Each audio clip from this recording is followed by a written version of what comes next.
I meant to talk to you. Not the first time I saw your page and videos on Instagram, but after I started seeing more and more, and I was saying to myself, this is the right way to see Kurdistan or any country.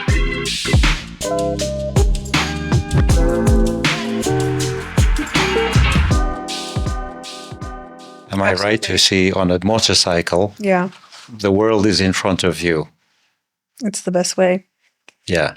And I saw today a video. You are next to a river or something, and you name it Kurdistan's marshes. Where was that? This is actually 30 minutes outside Kurdistan. 30 minutes outside Erbil.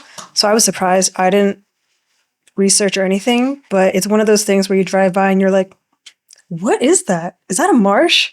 And I didn't know Kurdistan had marshes, so I just had to do a side stop.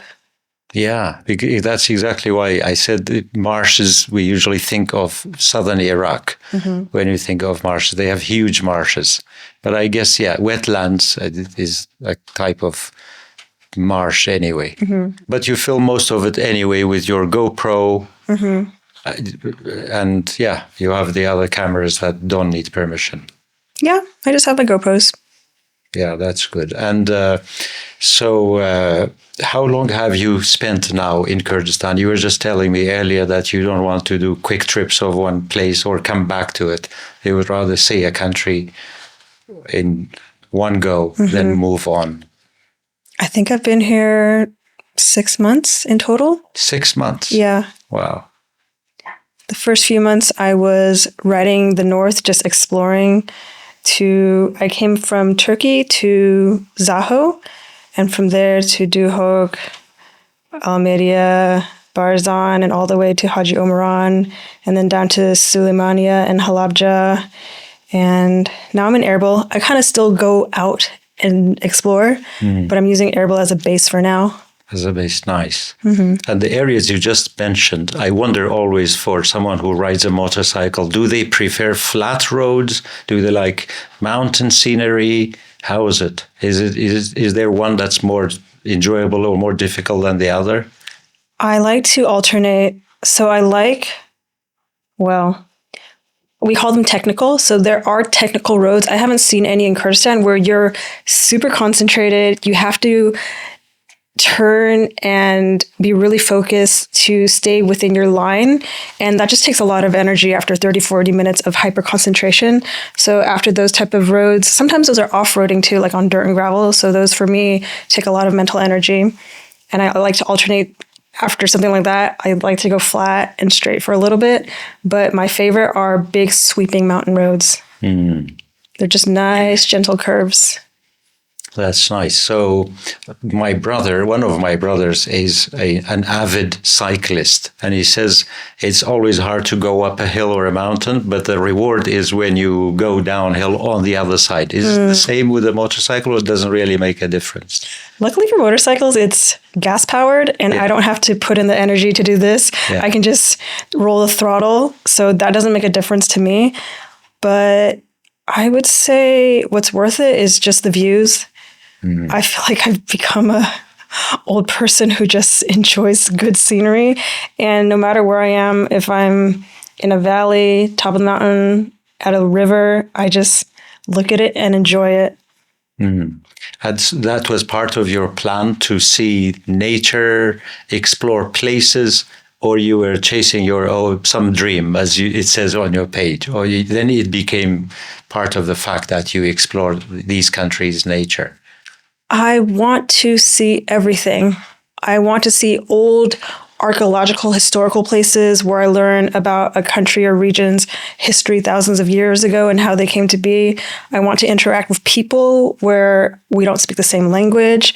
I want to see the nature. I want to see animals. I want to experience as much as I can, even the most minuscule details, like what one eats for breakfast. Like that may be boring for someone who does that every day here or another country, but for me it's interesting because it's completely different. Yeah, that's true. Yeah.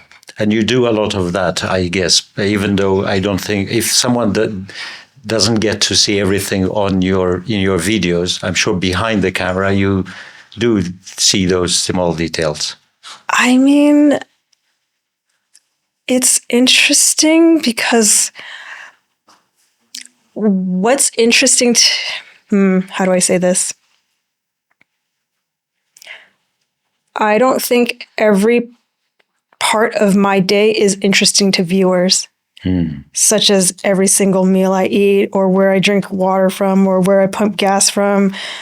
It's not interesting to the viewer, but the viewer is more interested in maybe my interaction with locals, how I get around without speaking the language, or the beautiful view, like the big scene versus just the boring 30-minute. Well, it's kind of boring for a viewer to watch for 30 minutes driving like this. But for me, it's interesting because I'm just happy to be here. Yeah. Just riding through those roads. And how do you communicate? Have you learned enough Kurdish to communicate? Google Translate or sign language?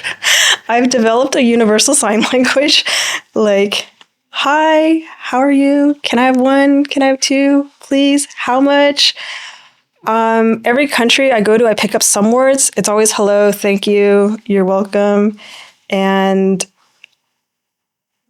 it's kind of difficult because once I start picking up more words in a country, it's time to switch again. So languages are not really, like once you cross the border, Greece no longer applies in Turkey, Turkish no longer applies in Kurdistan. And so I have to relearn all these things again. Yeah. But then, as you said, you learn the basics enough. You don't invest in it much to say it goes to waste once you cross a border. Unfortunately. Yeah. And then you said you have spent almost 6 months here. Is that this applies to every country you've been? No. Or some countries longer or shorter? Some countries are way shorter. So in Europe, where I started my journey, they have the Schengen visa rule where you have to spend 90 days within the Schengen countries and then you have to be out for 90 days. So that's a 6-month window. But what that means is Europe has 45 countries or something. So it's kind of a puzzle for a traveler who travels a long time like that. And I would have to, I think my first leg, I did 13 or 14 countries, exit out of the Schengen, and then did 17 countries. So 13 countries and 17 countries in 3 months is very difficult. So some days, like Latvia, I would only spend 1 day just because I was against the clock. Like, oh no, I have 12 days left. Oh no, I have 11 days left. And so when you travel like that, you're not really absorbing as much as you can because what can you do in 1 day in a country? That's true. What can you do in 1 week? Like, it's not enough time. Yeah. So luckily Kurdistan, on first entry, you get 30 days and then you can renew 3 more times. So that's 120 days. That's a luxury. Country. You can renew it here. Yeah. That's a luxury for me. Because I remember some years ago, people had to also leave, go to Turkey, a neighboring country, and come back for a re-entry visa. This must have changed now. Or it must have been like that always. I was able to do it staying in the country or region, but I'm not sure if that still works flying in and out now, but that doesn't really apply to me because it's difficult leaving my motorcycle. And so you said that the journey you are from the US yourself, California, am I right? Yes. But then you flew to Europe and that's where you started. Where, in England? So I flew to Croatia where I rented my first motorcycle. Same thing, Honda Dominator. I rode around, landed in the Netherlands where I got this one. And this one I've ridden to the UK, through the west and south of Europe, through Morocco, and from Morocco all the way across Europe to Kurdistan. Nice. Is the same bike? Yes. So you didn't bring a bike with you from the US? No, it costs $2,000 or $3,000 to ship a bike. So that isn't worth it to me. And you said that you used to have a motorcycle in California, commute short distances and all that. Now, this one is different. It must have opened up the whole world to you. Yes. It's very different from short commutes. Oh, it's very different. But having that introduction and those short rides gave me the skill set to do something like this. In the US, I had a sport bike and I would only do daily commutes to and from work. Maybe sometimes on the weekends, I would ride with friends for a few hours, get coffee, ride home, but nothing compared to what I'm doing now. But during COVID, I started picking up motorcycle touring because flying on a plane was not safe. Breathing other people's air was not considered good because you might catch COVID. So I decided, oh, what's the best way to travel? In my helmet, breathing my own air on a motorcycle. Yeah. And that's how I started touring. That's amazing. And then Kurdistan is number what now? The countries you've seen? I think it's 43. 43 and 75,000 kilometers, it says, or it has changed. I'm sure every minute it goes up the miles. I think I'm at 80,000 now. It's very slow. 80,000. That's when you started from Croatia. Mm-hmm. That's wow. Amazing. And in Kurdistan, you went from Zaho all the way the northern strip, as you say, to Halabja, where I am from, actually. And then you do now the inland, basically. Any favorite place that you have actually left and then gone back to the next day or no? Or next week? I don't like to go to the same place twice. Because I like to leave that first initial memory how it is. And good or bad, whatever it is, I don't want to try to redo it or try to re-experience it because there's other places to explore. Yeah. If it's a good memory, you don't want to ruin it. If it's a bad memory, you don't want to repeat it. Mm-hmm. Because if it was a good memory, I don't want to have the same expectation and then it be down here. Yeah. So I try not to do that. That's a worry. Yeah, there are some countries that I've read about a lot and loved from a distance, and I was always worried, should I go there or not? I was so worried that it might ruin my fascination or something. But I've done it, I must say, and I was pleasantly surprised. But that's a concern. You're right about certain places. Mm-hmm. And with the motorcycle, do you come across others? Motorcyclists, is that a word? Oh, yes. The biker is not a word. We call ourselves bikers because motorcyclist is such a long word.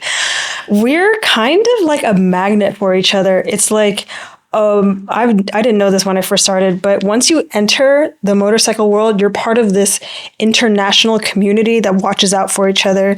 So there are times where I'll just be spacing out riding, and then another biker will go the opposite way, and we'll both look at each other like, oh, my people. And we'll both do a U-turn, pull off the side of the road, and see and talk to each other. Wow. Yeah.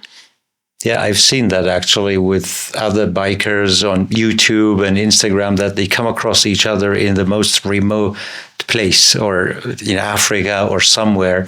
And I think it's partly because when you start doing something or using something, you will get to notice that more. Yeah. So if you were not a biker, you would probably pass by other bikers, as other ordinary people do. Mm-hmm. But since you are a biker yourself, then you get to notice them. That is very true. Yeah. I mean, it's the same, like you see a red car, you notice the red car, and then you keep noticing red cars. Exactly. Yeah, that's true. And that has happened here in Kurdistan. Have you, because I've seen videos of other bikers coming to explore this place. Have I seen other motorcycles? I saw one, was it a Kurdish man? I think he was trying to help you, or he had a motorcycle as well. Oh, yes. Yes, there were also motorcycle travelers, and I was riding to Haji Omaran. I was in the village of Khalifan, sleeping at a gas station, and I had been trying to reach Haji Omaran for like 7 days, but I always get distracted. Like, oh, this family adopts me, or oh, this mountain, oh, this kind family is inviting me to eat. So I go like this when I will eventually get there. And so as I was on my way to Haji Omaran, I see motorcyclists and tents along the river, and I did a U-turn. I was like, my people. And that's how we became friends and met. They were here local. Mm-hmm. Oh, wow. And that's the beauty of it, actually. You say you wanted to reach Haji Omaran for 7 days, and you got distracted. With no other lifestyle, you could do that. Yeah. If you had any mission or any job or something, you had to be in Haji Omaran the same day. Mm-hmm. But when you are free, you could just take not even 7 days, 7 months to get somewhere. You have to be open to it and living without structure. Because before I did this, I lived in society, I had a job, I had a routine, I had 3 months booked. Like my friends had to schedule on my written agenda when they were going to see me. And from living like that, I wanted to see how I would operate without structure. And I am thriving, and it's very difficult to actually live with structure on a motorcycle. Yeah. Because I would say it's easier than cycling, but you're still using your body to withstand the elements. You're still facing the wind, the heat, the sun, everything. And so your body actually uses a lot of energy because of this and the hyperconcentration of not getting squished on the road. And because of this, you don't know if you're going to be dehydrated that day. You don't know if your bike's going to break down, if you're going to run out of gas, if you're not paying attention. And so all these factors and more, maybe even visa issues, you can't plan every single day. Some days, most days I don't plan because I don't know where I'll end up in 3 hours. Yeah, I was going to ask if you said there's no structure, but is there really not even a tiny bit of structure for the next day or the next 24 hours? How do I describe this? Living this way, I am in survival mode because I have to my senses are heightened. I'm trying not to get squished on the road. I'm trying to filter people. I am trying to take care of myself, and taking care of myself is trying to have 3 meals a day, staying hydrated, but still having this adrenaline to explore. And I try to keep it very simple for myself. I'm just trying to have 3 meals and drink water. That's all I know I'll do for the day. And even that is very hard because I just want to be riding all the time, and I'll skip meals because I'll be like, oh, my gas tank can take me 2 more hours. I don't have to eat right now. That mountain's waiting for me. Wow. So I just try to feed myself, really. Yeah. So what if that happens? You say you don't know what will happen on the road, if you are going to break down or something. What happens? Do you have the tools? Do you fix your motorcycle? I have the basic tools. If you are somewhere on a mountain. I have basic knowledge. And most of the time, I've been able to get myself out of the situation. For example, I was in Germany in the mountains and my motorcycle battery died and I didn't have a jumper cable set or anything and nobody was around. So I quickly YouTubed how to bump start my motorcycle on a downhill, and that jump starts the battery. So I did that and I was able to get it starting to get to a motorcycle shop. Wow. So I have to rely on myself a lot of situations. Sometimes I run out of gas and I'll have to just push my bike for 30 minutes until I find a gas station. Oh, how would you run out of gas? Because you don't know if it's going to last, or? My bike is 1990, so I don't have a gas gauge. I just have to pay attention to the odometer and make sure. I like to pump every 100 kilometers, but sometimes you're just in a flow state. You're like, you don't look down. You just want to enjoy the scenery, but then that screws me over because then I'll like run out of gas. Is it like a car to have neutral gear that goes without I have fuel? 6 gears. So down, neutral, and then 6. And you said it was made in 1990. That means it's 35 years old. That's amazing. And had anyone, is it new or had anyone used it before if it's from the 90s? I think there were 2 previous owners before me. You know anything about them or no? They took better care of the bike than I did. Yeah, they didn't go to the mountains of Kurdistan with it. I mean, this guy was so good. He had an Excel spreadsheet of all the things he did, all the parts he bought, which day, how many kilometers he did that. And in the US in California, I do this too. I have an Excel spreadsheet. I keep all my receipts. And I was like, okay, yeah, this is a good, I'm going to continue from this. Bike. I have not opened it the last 2 years. Wow. And you got it in Netherlands, you said. Yeah. That's amazing to do that on a bike, really. And so the Kurdistan, when you came, was it just because you were in Turkey and you said, why not cross the border? Because I've seen people who set out from their country with the idea of coming to Kurdistan specifically. Kurdistan wasn't specific. My target was the entire Middle East, and Kurdistan is the first Middle Eastern country after Turkey. So it just happens to be there. Mm. Yeah, it's a gateway, and Kurdistan wants to be a gateway into Iraq and the rest of the Middle East, actually. It is my gateway. Yeah. And you are lucky now, you and people like you, because for years Kurdistan was really isolated. It was hard to, in the 80s, even before that, to get to Kurdistan. We didn't have the autonomy that we have now. Part of Iraq, you needed almost impossible to come into Iraq. Now it has opened up in the last 2 or 3 decades, and anyone can come and go, really. And then our mountains, because of those years of isolation, are almost untouched, and the nature, if we keep it that way, is good for now. I feel it. Some parts of the nature feel like there's just shepherds and sheep up there. Like there's no touch of electricity or gas or anything. Yeah. Yeah, I like that about Kurdistan. When I see those shepherds and some lone shepherd on a mountain with a sheep, I want to stay with them forever. Yeah. And so which one is so far has stood out in your mind or during the trip? Halabja, Hajj Omaran, Soran, a specific mountain, or it's all nice? Parts of Soran.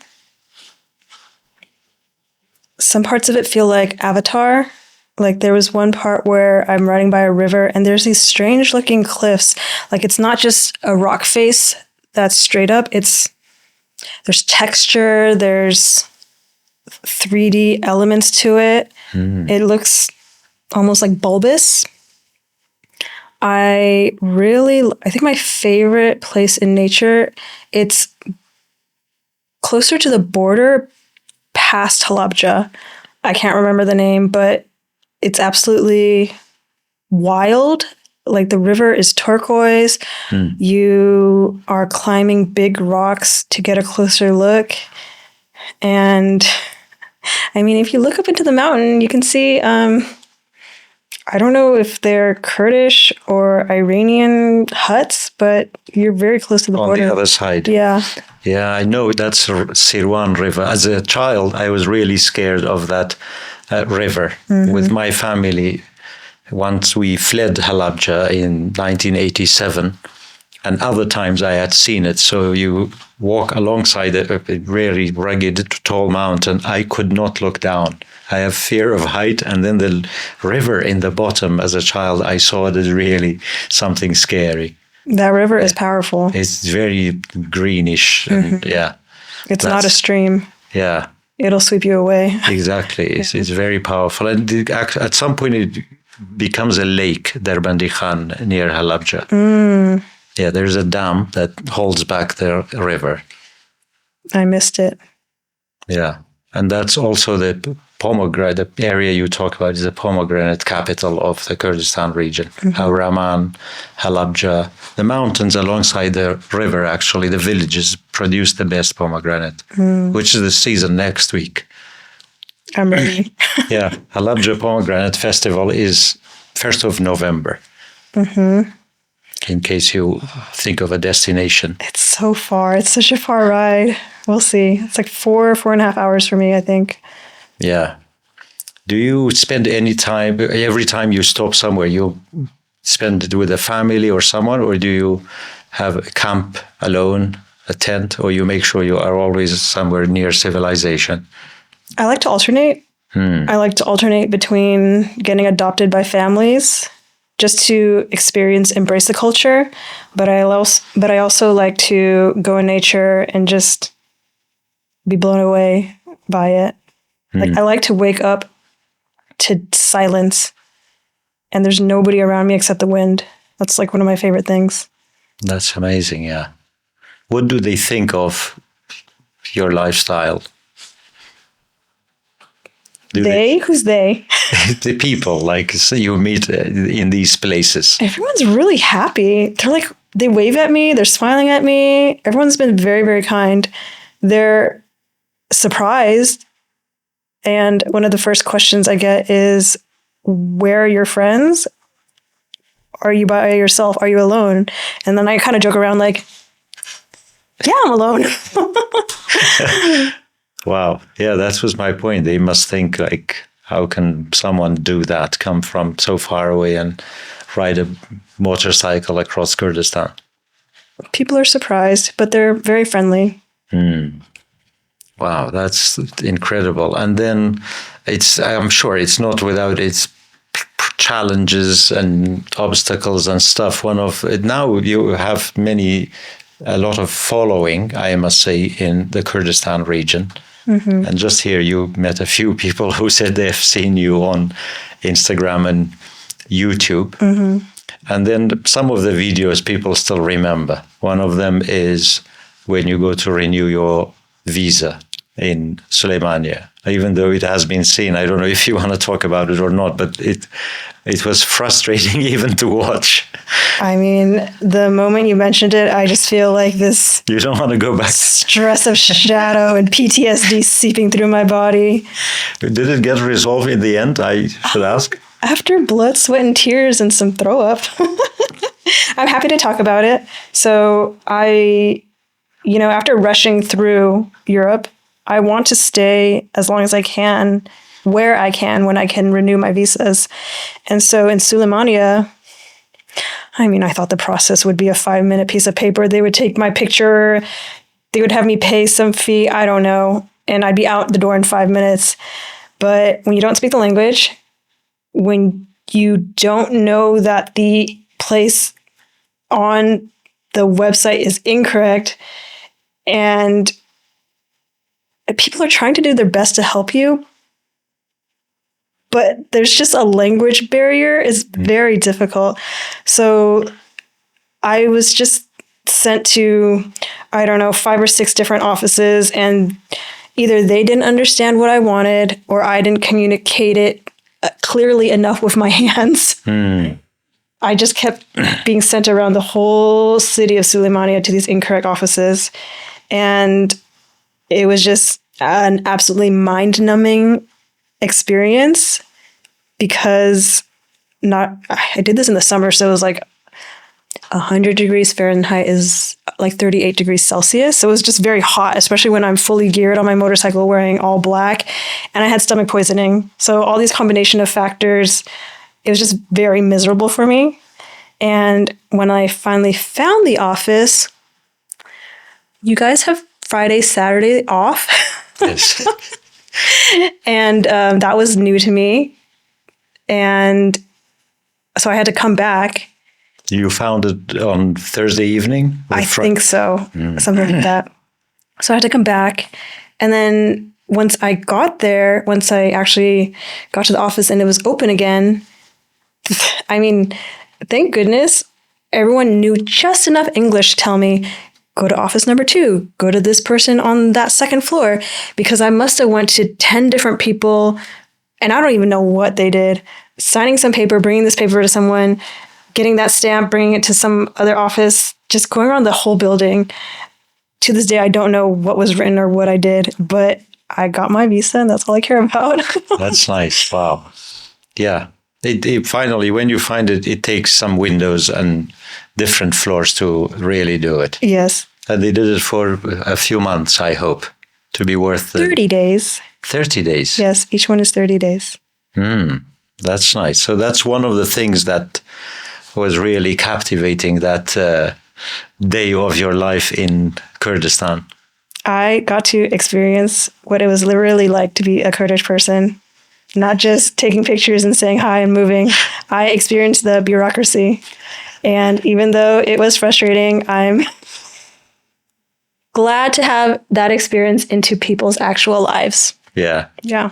And better than having had to leave the country to get a renewed visa. Would that have been easier? I think it would have been easier. It saved me some frustration. I was really frustrated. Yeah. Then I remember another day I was traveling to Duhok. I saw you. You went to the citadel and it was closed or something. Yeah. You couldn't. Did you finally get to the top of the citadel? No. Not yet. No. You should go. I wonder if it's. There must have been some construction or something, renovation, but it has an amazing sunset. If you go before sunset to the west side of it, I think you have a fantastic skyline of Erbil with sunset. Some people I asked were saying it's been under remodel for many years and they open randomly. So I don't know when this randomly is. I don't have a contact that works at the Citadel to tell me, oh, it's open this day at this time. I'm just going to show up randomly and see if it's open on that day. I don't know. Yeah, if we could arrange that probably, but I think the parts that are under renovation are not open. Most of it is open most of the time. I mean, they wouldn't even let me go through the entry gate. So you went up and then they stopped you at the gate? Yeah. Up to that point, yeah, that's for sure open all the time. That overlooks the market. Yeah. But that's not the whole citadel. Yeah. And there's a new deal that the Kurdistan government signed with UNESCO last week for the working on the citadel. Because it's a World Heritage Site. Yeah, it was signed in France, I think, last week. A new agreement. That's good news. Yeah. You must see the citadel. It shouldn't be like one of those things where when we live in a place, spend a lot of time, we will always say, I will go tomorrow or the day after, and you never get to see it. I know what that's like. Yeah. Yeah. I would like to go. Yeah. I'll keep trying. It's, the heart of Erbil, the history of the place, actually. And with... let's going back to your motorcycle. Do you find the equipment you need? Do they know how to fix your motorcycle? I know somewhere you were looking for the right oil for your Honda. And a Honda shop you saw and you wondered if it's a real Honda shop. I mean, I was just going to say that parts are very difficult to find here in Kurdistan. I don't speak the language. Let's just have that as a baseline. So what someone like me would have to do is to go through every single shop and to see if they actually carry it in person. And I've gone to 2 shops and I have to get the energy to go to 15 shops. I just haven't done that yet. Because you look for a specific part? Yeah. Or they try to fix it one way or another and you don't want it? I have to look for a specific part. Each motorcycle has different requirements in terms of the oil filter, spark plug, or wattage of lights. They're not generic. That's true, yeah. Does it have a name?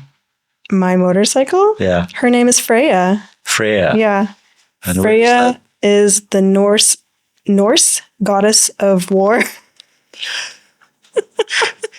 Why that? Why not? It's your warrior. She's your warrior, basically. She's your power. horse. Yeah. My previous Honda before this one, I named her Athena, the Greek goddess of war. I just like really powerful names. And they meet your expectation. They exceed my expectations. That's amazing, yeah.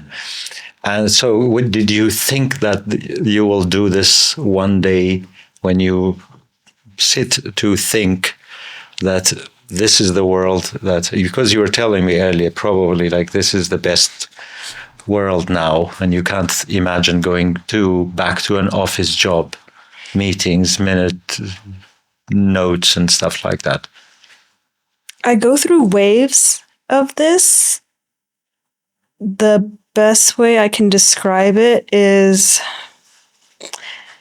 when you go on a 2-week vacation, you have the energy for 2 weeks to run around, to go without sleep, just to see all these sights. And then you can go back to your normal routine 2 weeks after.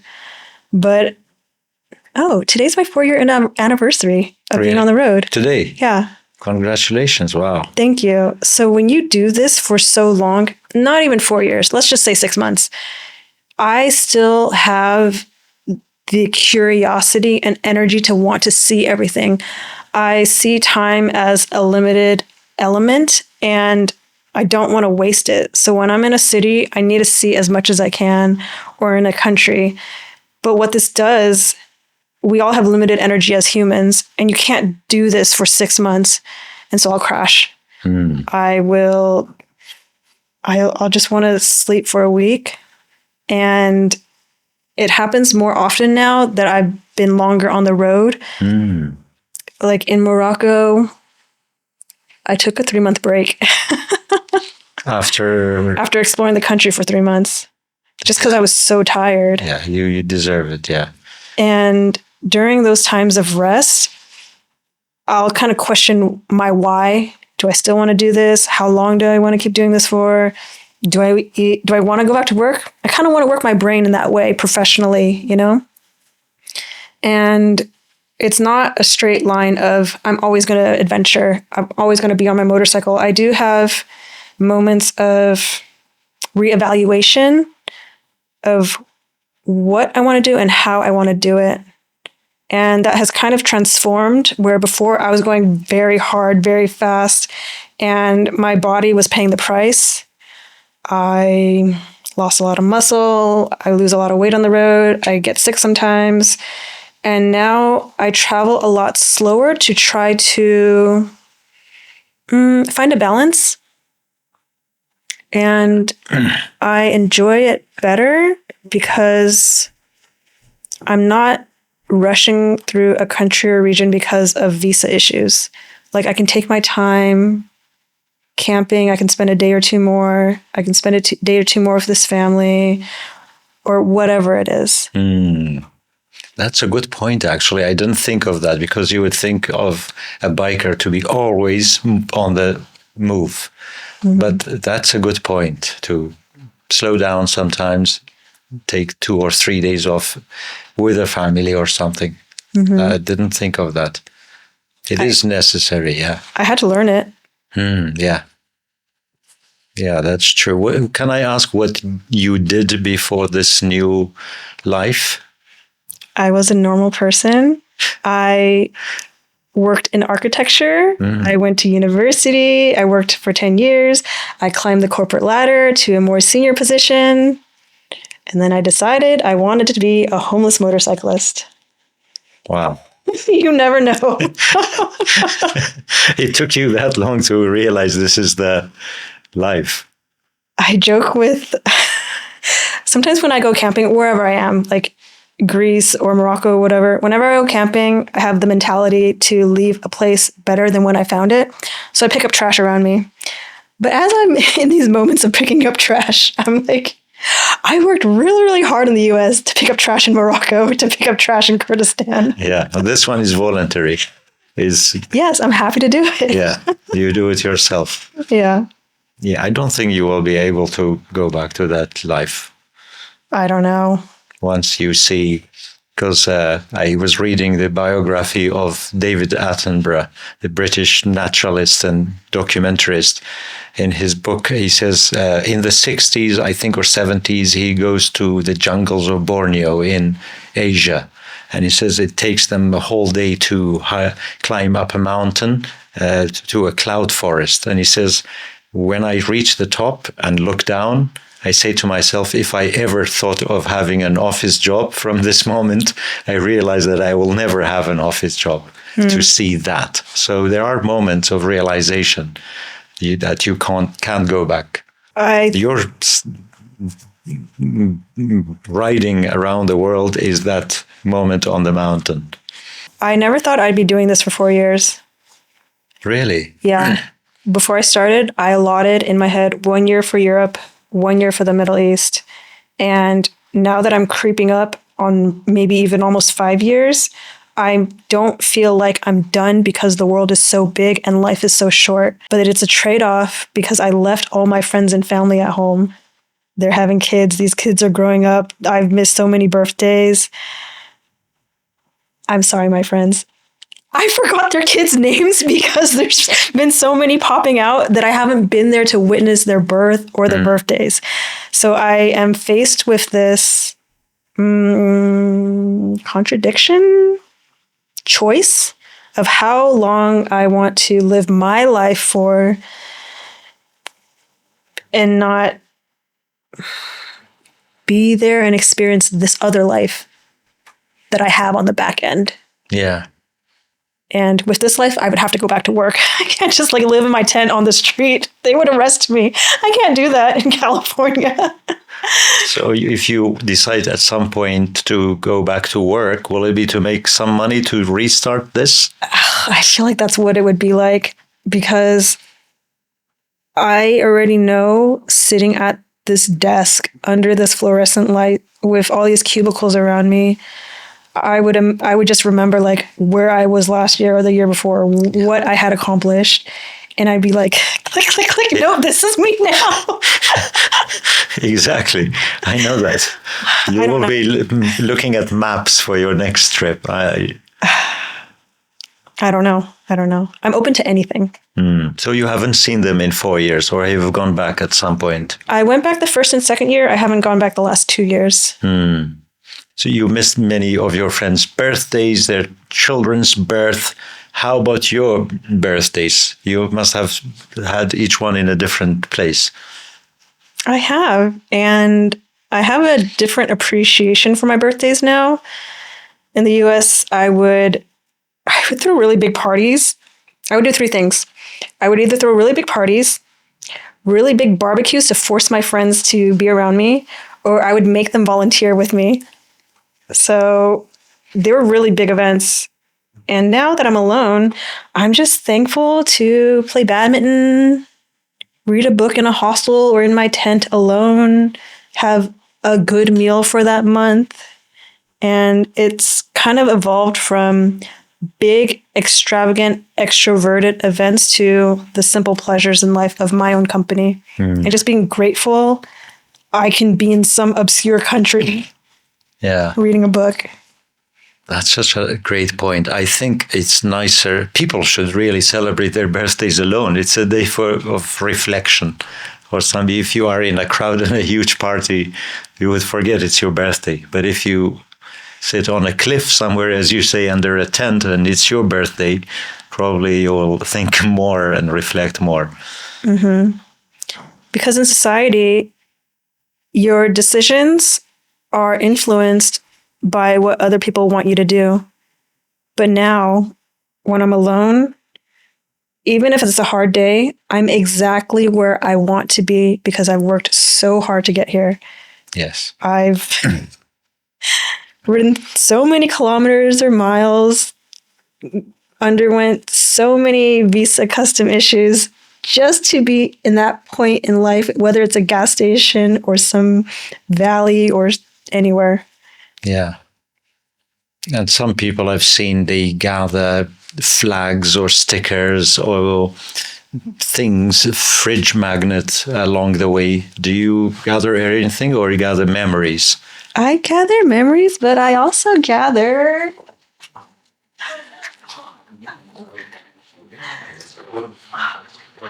anklets. Ooh. So I have also a bunch on this foot, but these are from every country. Like this one's from Slovenia, this one's from Germany, this one's from Portugal, this is from Austria. So what an idea. That's a good idea, actually. You could wear them and later even keep them somewhere, take them off. Yeah. They're my favorite. Those with the memories and the videos. Do you read? Have you brought books with you to read? Or you are too tired in the evening to read? I'm always carrying about 3 to 4 books. So I love reading. It's It's the one opportunity in the day to turn my brain off where I can just jump into this book. I like reading fantasy, and I'll alternate between fantasy and self-help books. So self-help, like, it's a bit more thinking, but and I find these books at thrift stores, hostels, or if someone is giving them away, whatever's in English, like, I'll take it, even though it's not something I would typically read. So at one time, I'm always carrying 3 books because I don't know when the next time is I'll find a book. Yeah, and exactly. Books that is the only book you have somewhere where you want to read a book, you will read it. Mm-hmm. It's not that you have many options. You will read what you have. Yeah. Yeah. There is a book called Road Through Kurdistan. Have you heard of that book? Mm-hmm. I did a brief review on it of it on my page, and it's about the engineer who built the Hamilton Road from Erbil to Hajj Omran in 1928. So there it's called Hamilton Road, which some people know in Kurdistan. He was from New Zealand, but back then it was the British Empire. So people go from one corner of the empire to the other. Mm-hmm. He came to Iraq to oversee something in southern Iraq. Then they said, go, we are building a road connecting Erbil to Hajj Omran in 1928. So he oversaw that project for 5 years and has written an amazing book called Road Through Kurdistan. It starts from Erbil all the way to Hajj Omran. You must have seen it now. Part of it is not used, but it goes, they have cut through stones and rocks to build a road with dynamite, with very basic tools. I can give you that book if you want it. I'd like to borrow it. Yeah. That is wild. Yeah. What an accomplishment. Exactly. It's an amazing feat of engineering and working back then. And what I like about it is that he has to manage workers from every ethnic and religious background. And he said, if I let them practice their rituals, we wouldn't get anything accomplished, because Friday was the Muslim holiday, Sunday was the Christian holiday, and everyone need their day off and some other things. So, and then he talks about the tribal structure of Kurdistan and how people live back then. And even then, he says that he feels part of him tells him that he shouldn't build this road into this beautiful nature. He worries about ruining the nature at some point with the road. That makes sense. Yeah. That's a lot of things to juggle, like culturally, religiously, all these factors. Yeah. He was like your version of exploring Kurdistan 100 years ago. That's wild. Yeah. And so it's 6 months, probably another 6 months, can we say? Or I don't know. You are unpredictable. I am unpredictable. I don't plan anything, but I listen to, I don't know what it is, but something inside me tells me when it's time to leave. Some things, how do I describe it? Things will start happening. Maybe someone's mean to me or rude to me, and that gives me the first push. And then these things will start adding up. Maybe I almost get in a bike accident, and that's another sign. And this is apparent throughout my whole journey. Like, when it's time for me to leave a place, things start happening to start pushing me out. Because I was going just to ask you that, what will it be that make you decide, okay, let's cross the border? It's an accumulation of small things, and you believe in science. I do. I'm a bit superstitious. More than a bit, I must say. I read science. I believe in science. God or something will send you little signs along the way to really interpret it in your way. I think there's more going on in our human lives than we know and will ever know. And we have to listen to these signs, whether we call it intuition, intelligence, our heart. And, these things help us leave bad relationships or bad friendships or bad jobs, things that are not good for us. So there's always signs, whether we attribute it to higher power or something, but something's always trying to keep us safe or guide us to where we should be. And it's not time for me to leave Kurdistan yet. I'm not done. Whether I know why, I mean, I don't know now. I'll probably know in 6 months or a year, but I'll start receiving signs when it's getting ready for me to leave. And then, it's not happening now, but any vague idea where it might be next? I mean, federal Iraq would be next. It's the closest. What have you heard about federal Iraq? Anyone has told you don't go? I don't have anything nice to say about that. No one has had anything nice to say, or I was just going to smile at you. we will see, right? You will see. You will cross that bridge once you get there, as they say.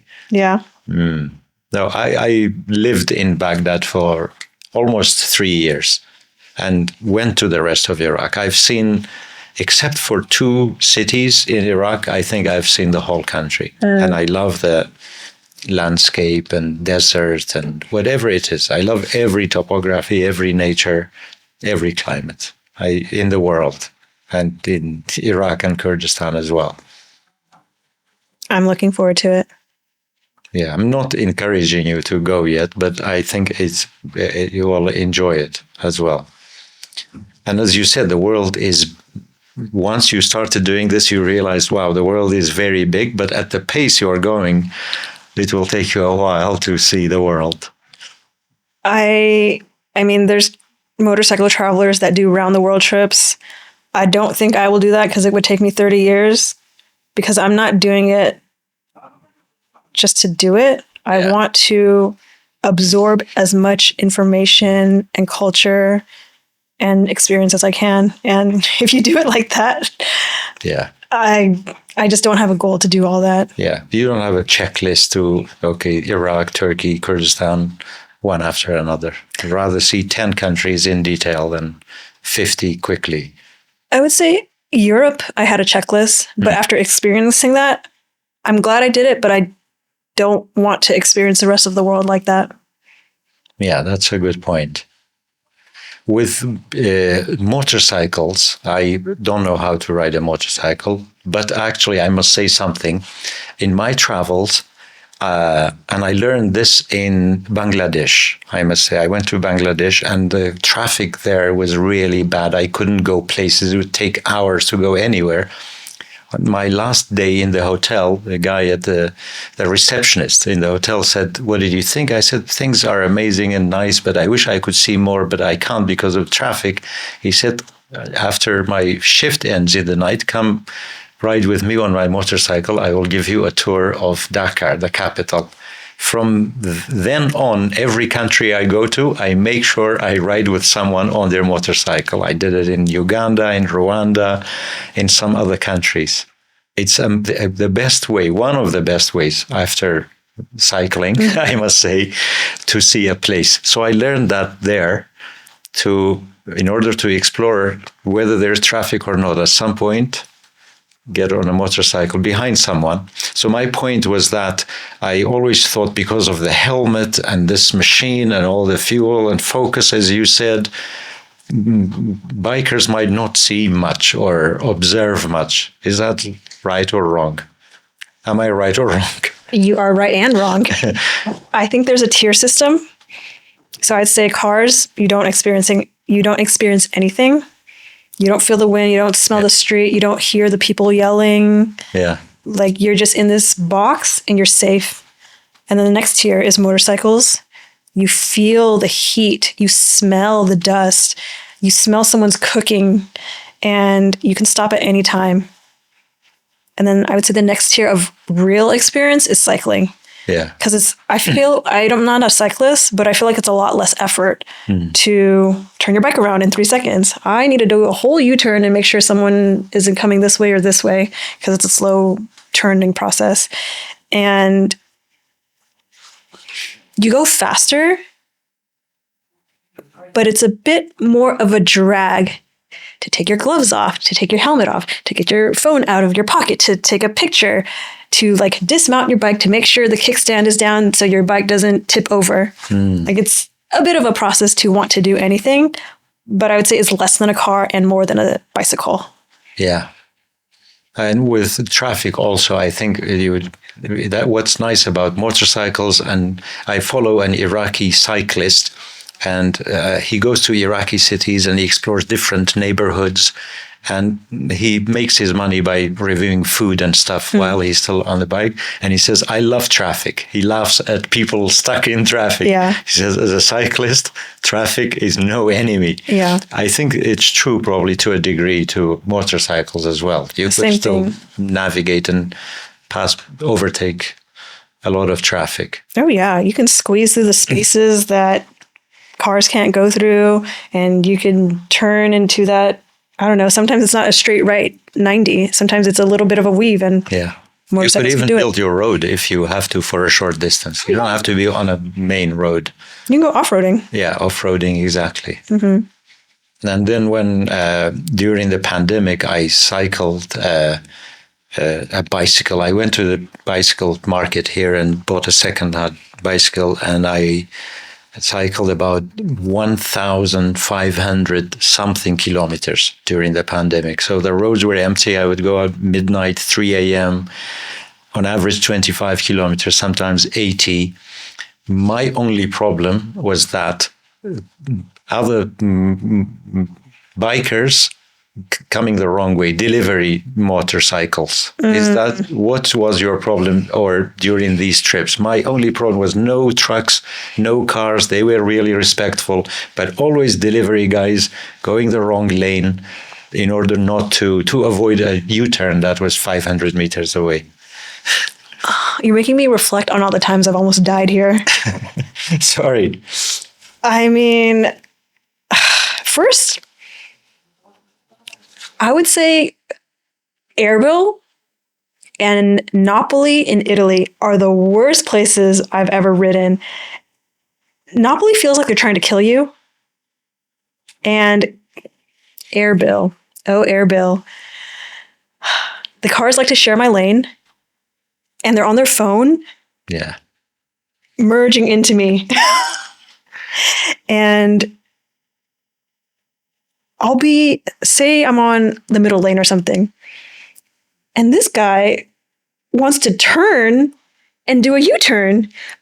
But when you're on a motorcycle, you only have two brakes and you only have two wheels, so you have to balance and stop. Like emergency stopping like this is very dangerous, because where can I go when this guy's in front of me? Basically under and slide under. So that's another thing. Pedestrians don't look. They just look straight ahead, and I have to be hyper aware from like this side of my eyes, if I can, like a chameleon, and make sure they're not sneaking behind cars this way and this way. And then you have the scooters or the motorcyclists coming straight at me like this. So I scream a lot in my helmet, and I curse a lot too, because I have a heart attack at least 5 times a day when I ride here. And I think I've got, how do you say it? I've been beaten into submission to get used to it. Yeah. At some point, yeah. But I still have like, I don't know, heart attacks for sure here. It's very difficult as a motorcyclist. And from someone who, I'd say I follow the rules. Europe, they definitely follow the rules with roundabouts, giving someone the right of way, not going when it's red. But here, you just throw all that information out the window and you just try to make it home alive. Make your own rules. Yeah, it's wild here. It's really wild. Yeah, and most of it is not intentional. Are you sure? I don't know. I haven't ridden a motorcycle as much as you have. I'm like sweating thinking about this, about all the times I've almost been hit. But I have had your version with my bicycle. Yeah. Almost every other cyclist was going the wrong way. Yeah. And I one day finally stopped 2 guys near the park here. I said, this is going and that lane is coming. Why do you go against the traffic? And he says, it's better because if a car comes towards me, I will see them. I said, the driver will not see you. The driver will see you if you are in front of them. because no driver expects someone to come towards them on the wrong lane. And that was my problem. I wish I could stop every one of them. Please get on your lane.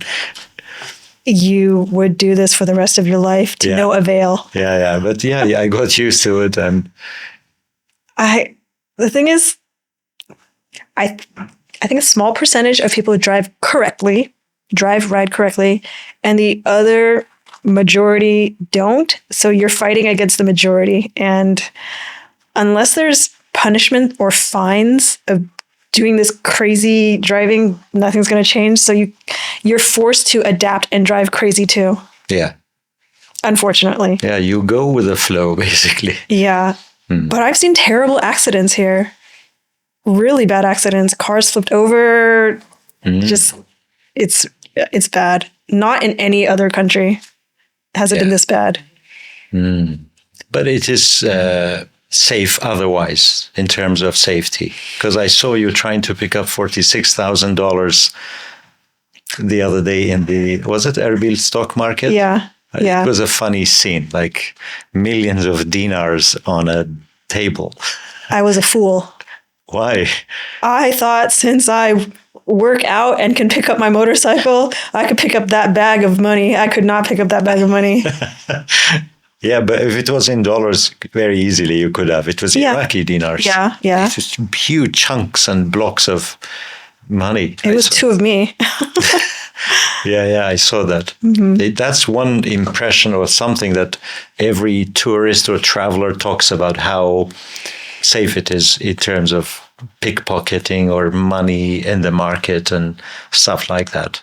I'll say it's safe in those terms, yes. Yeah. Like sometimes whenever I travel, I like to go to the gym just to be in shape and strong to pick up my bike off the ground.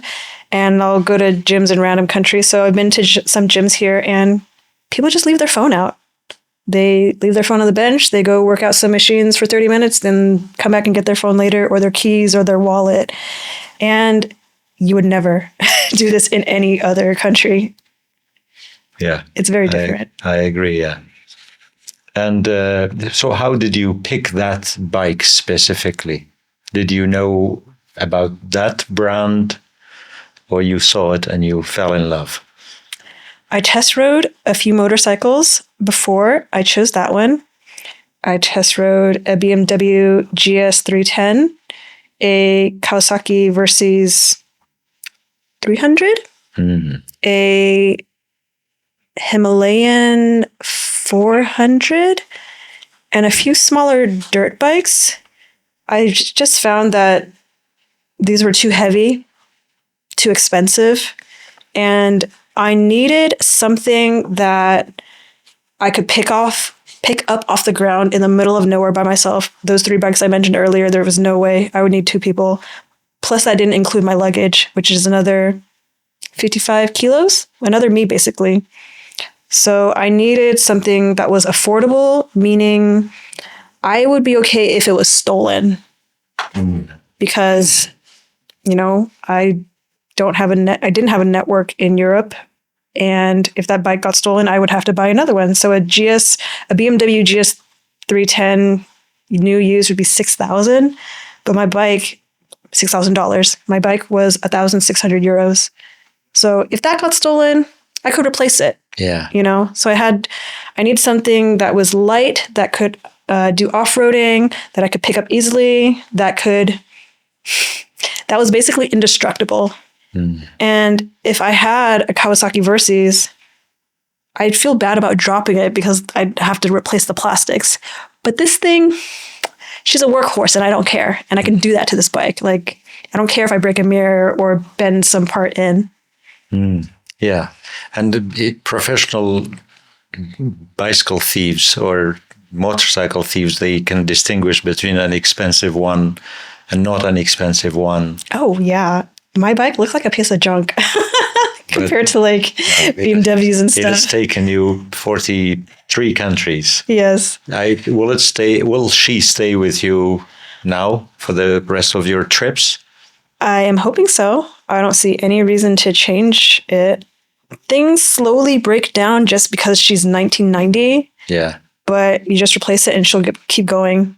So It's a very simple, easy to fix bike, and there's no reason to replace it when she's a great workhorse. Do stray dogs have a problem with your God of War? That engine is so loud because it's so old, and the technology is just different, right? So it's not as efficient. So it's annoyingly loud to stray dogs, and they bark a lot. But They chase you? Oh, yeah. It's kind of scary because I don't know if they'll latch on. Most times they haven't, but in Serbia, a dog did like bite onto my boot, but good thing I have motorcycle boots and like there's no way it would bite through it. But that was pretty scary. Like it hung on for a bit and I just throttled and just got out of there. Yeah, it's good to be on a fast motorcycle to get it. They love chasing bicycles and motorcycles. And I think when you stop, they stop most of the time. Yeah. They'll still keep barking and you don't know what their intentions are because you've riled them up a bit. Yeah. So I think it's just better to get out of that situation. Exactly. Because they chase you up to the limits of their territory most of the time. They stop exactly where their duty ends, basically. That must be scary on a bicycle because you can't just throttle 50 kilometers per hour away. Yeah, well, it is. Yeah, I have 3 dogs where I live in the village, and I cycle sometimes around. And I think to myself, oh, it's so nice. They are my own dogs. I always say, what if they were other dogs? It's a different feeling when they walk with you. When you cycle, they run alongside you. It's much better than when they are stray dogs. You don't know them and they are chasing you. Very different. Yeah. I could talk to you forever, but thank you for coming to share some of your experiences with you. If you have anything to say to us about your trip, anything to add, some place in Kurdistan you want to go and live probably. Thank you for having me. I appreciate your time. I'm thankful to just be here. Like, I don't need some great experience. Just the everyday experience of being here and just existing in this region is more than enough for me. A book? Are you thinking of writing a book? Or like not immediately, but at some point? You're like the 25th person that has asked me that. Because I was thinking of a book where I was thinking of your trip. I think I'll write one eventually, not now, just because I want to process everything for a bit after. Right now, I'm just running still. Well, I wish you an enjoyable time, however long you are staying in Kurdistan. Safe travels and amazing adventures, I should say. Thank you. Thank you so much, Crystal, for coming to this podcast. Thank you for having me.